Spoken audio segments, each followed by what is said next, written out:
O isolamento social ele foi uma medida extremamente acertada, né, da Prefeitura de Fortaleza e do Governo do Estado do Ceará, baseado em dados epidemiológicos que são analisados diariamente por especialistas e tinha o principal propósito de diminuir a taxa de contaminação.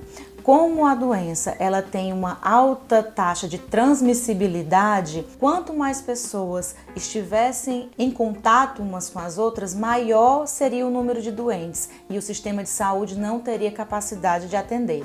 Então, o maior interesse foi diminuir a taxa de contágio para que a gente pudesse, enquanto sistema de saúde, atender de uma maneira segura os nossos cidadãos.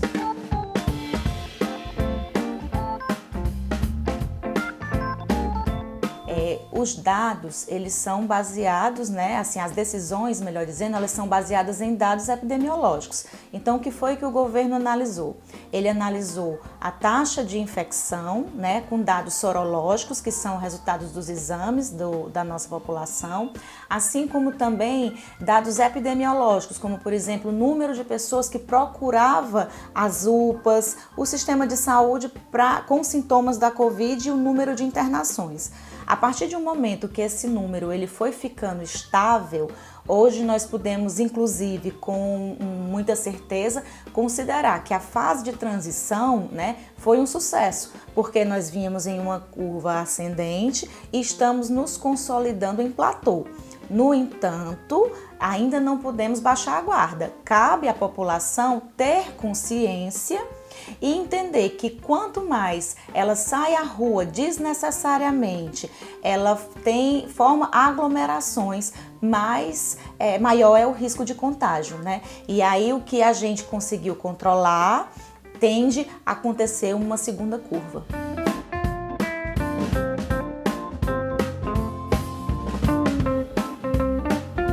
Tudo vai depender da análise da próxima semana.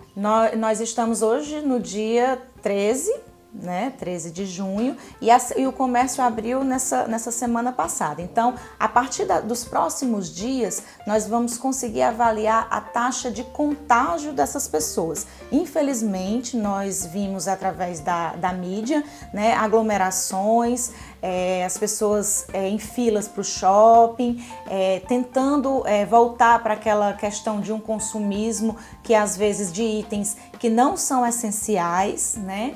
Então, essas pessoas, aquelas que se contaminaram, elas vão ter um período assintomáticos, ainda assim pode-se dizer, para ficar mais simples de entender, enquanto os sintomas da doença vão aparecer nessa semana. Existe um período aí de 5 a 8 dias que a pessoa vai manifestar os sintomas. E o que a gente vai ter que analisar? Qual é o impacto disso? Algumas cidades no mundo, eles tiveram que voltar à quarentena, né? Mas tudo isso é analisado com dados epidemiológicos e de acordo com a capacidade de atendimento do sistema de saúde. Depende muito mais das pessoas. Olha, o novo normal é uma expressão que é usada há tempos e agora com a questão do coronavírus ela vem tendo uma maior repercussão. O novo normal é uma expressão que significa o quê? Um momento em que a sociedade precisa ter uma readaptação, né, para se sentir segura, né? Hoje a gente tinha um normal que é sair de casa, trabalhar, se abraçar, né? Ter o contato humano muito próximo. E com o distanciamento social, isso não é mais possível. A gente ainda não tem uma vacina, a gente ainda não pode dizer por quanto tempo esse vírus vai circular, né, e vai estar infectando as pessoas. Então, o que a gente pode dizer que se espera no novo normal?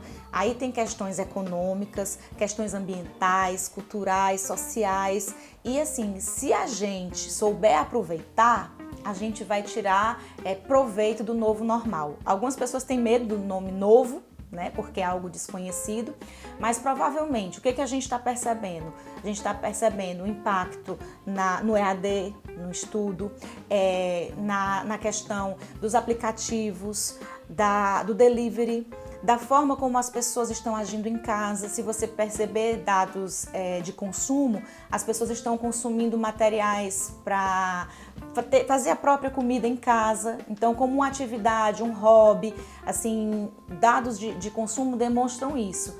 Então, assim, são novos comportamentos. A gente começou a sentir falta da pele, do abraço, do contato com as pessoas. Então, isso acaba por, de certa forma, aproximar emocionalmente as pessoas. E, assim, isso pode ser uma coisa muito boa. A gente percebe também o impacto no meio ambiente com a redução dos carros, né, da poluição, que a gente acaba percebendo que o planeta consegue viver melhor quando a gente diminui o consumo desenfreado. Então, eu particularmente espero que o novo normal nos traga um comportamento mais responsável, não só com a nossa vida, mas com a vida dos outros, né? Com o nosso ambiente e com as nossas relações, que a gente consiga perceber que o distanciamento, hoje é mais visível porque é uma necessidade, mas se nós pensarmos, ele já existia na nossa sociedade, a gente estava trocando o real pelo virtual, né? Mas de uma maneira errada.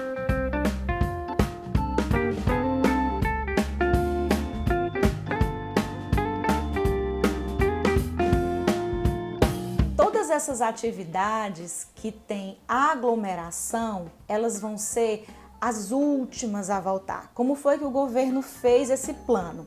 Ele avaliou o quê? Avaliou dois impactos: o risco, atividades de baixo risco e atividades de alto impacto econômico. Então, por exemplo, escolas já gera aglomeração, elas são as últimas a voltar, né?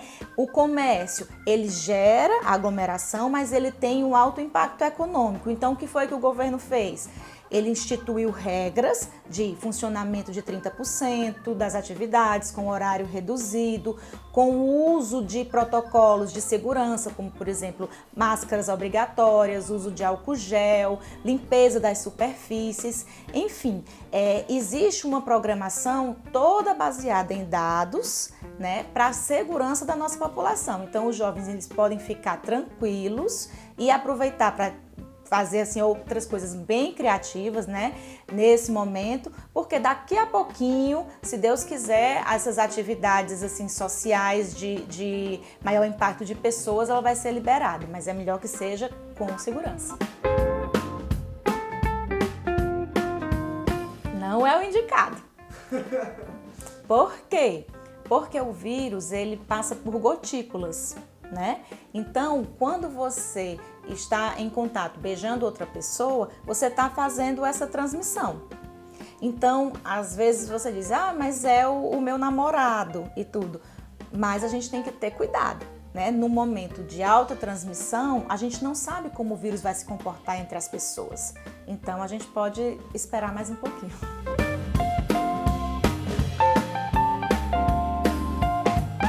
A principal medida é a responsabilidade, a autorresponsabilidade. Eu não posso deixar na mão do governo, na mão das autoridades, decidir como eu vou me comportar. Eu acho que se todos nós tivermos a consciência de que essa doença ela tem uma alta transmissibilidade e ela ainda é um pouco desconhecida, hoje a gente está mais maduro em relação a ela, mas no começo a gente não sabia, né? E o vírus, gente, ele tem uma atuação diferente em cada pessoa. Não são só os idosos, mas tem muitas pessoas jovens que têm algum tipo de comorbidade, que tinha algum hábito ou alguma questão de saúde, como por exemplo obesidade, que a gente está verificando como fatores de risco alto para complicações. Então, se você é autorresponsável, você não vai se preocupar só com você, porque você é jovem e, por exemplo, não vai ter risco de pegar uma forma mais grave, mas também de você não agir como um vetor. Porque quando você sai de casa sem necessidade, quando você não usa máscara ou usa de uma maneira equivocada, na testa, no pescoço, e assim, de uma maneira errada, quando você não lava as mãos, não toma banho quando chega em casa, você está ajudando a transmitir o vírus. Então, às vezes você pode não pegar ou não pegar com forma grave, mas você pode ser corresponsável na transmissão dessa doença para o teu pai, para o teu avô, para as pessoas que você ama. Então é assim, é continuar com responsabilidade, sem medo, mas agindo autorresponsável, usando máscara, higienizando as mãos sempre que necessário, quando não for possível utilizar o álcool gel, sair quando de fato você precisar, né? Evitar aglomerações, chegar em casa, deixa o sapato do lado de fora, toma banho, né? Coloca a roupa para lavar e só aí vai interagir com as pessoas da tua residência. Eu acho que você tomando esses cuidados, a gente já vai conseguir controlar essa doença e a gente vai conseguir vencer.